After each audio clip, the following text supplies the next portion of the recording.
No personal agenda today. We need to remember the life that was lost today and how this could have been avoided. It could have been avoided. Today on this March 13th, marking 5 years since the killing of Breonna Taylor by Louisville Metro Police, shot and killed by police officers as they raided her South End apartment just before 1 in the morning, 5 years ago. WHAS 11's Isaiah Kim Martinez and our photojournalist Jessica Farley are joining us live at Jefferson Square Park, where people have been gathering here this evening. And Isaiah, 5 years later and 6 police chiefs in 5 years, where's the progress showing up, if any? Well, Doug, there are still plenty of folks here. Apologize for that. A shoe actually just fell. As far as progress is concerned, it really depends on who you ask. Police say they have made significant progress even without that federal reform agreement we've talked a lot about, the consent decree with the U.S. Department of Justice. But if you ask Tamika Palmer, she worries that too much time has passed to make meaningful action at this point. And she's also concerned both LMPD and the mayor have not made significant efforts, enough efforts, to connect with the community. You're good. Good job. A show of support for Tamika Palmer as I was finishing my interview with her on March 12th, a day before the date she wishes she could erase from the calendar, March 13th. 5 years.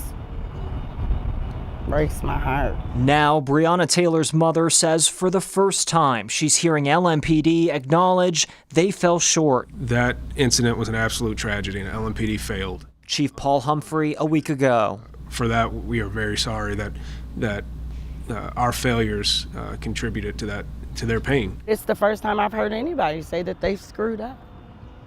And I think that's huge. It's been 5 years since the botched police raid on Breonna Taylor's home. It shouldn't have never happened, and she deserves to still be here. March 13th, 2020, Metro Police shooting and killing her.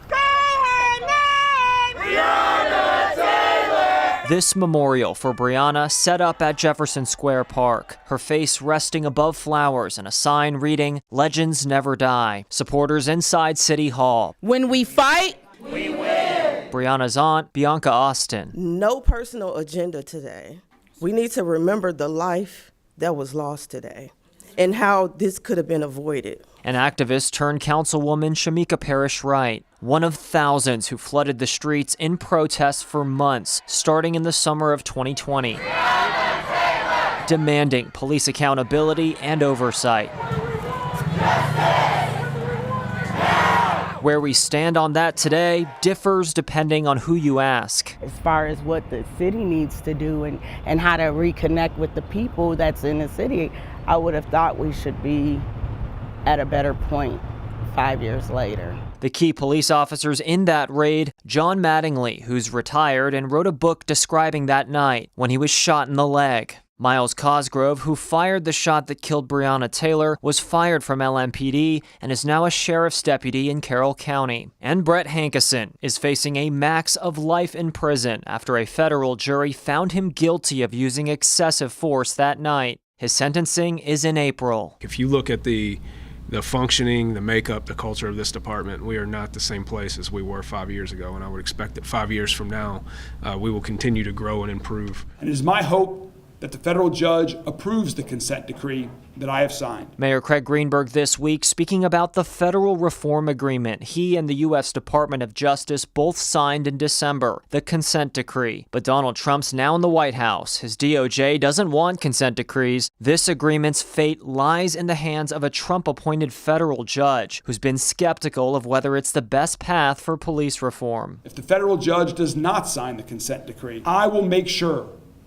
that we at Metro government, that LMPD, implements the policies and practices that are in the consent decree. What's your message to LMPD or mayor? Have they done close to enough to this point in your mind? Absolutely not. I still feel like we're stuck in this rut about what to do, which is basically what I was afraid of, sitting in that uncertain time, letting too much more time pass by before anything happens. Breonna Taylor! We miss Breonna and we love her. By the way, the judge in this case is federal judge Benjamin Beaton. He's actually a Trump appointee. Mayor Greenberg tells us that even if the judge throws out the consent decree, he is still going to hire an independent third-party monitor to oversee reforms. There are some in the community, though, who worry about who will be chosen and whether they will be a part of that selection. Doug. Isaiah, thank you very much, bringing us a live look from Jefferson Square Park, of course, the home of the protests in 2020.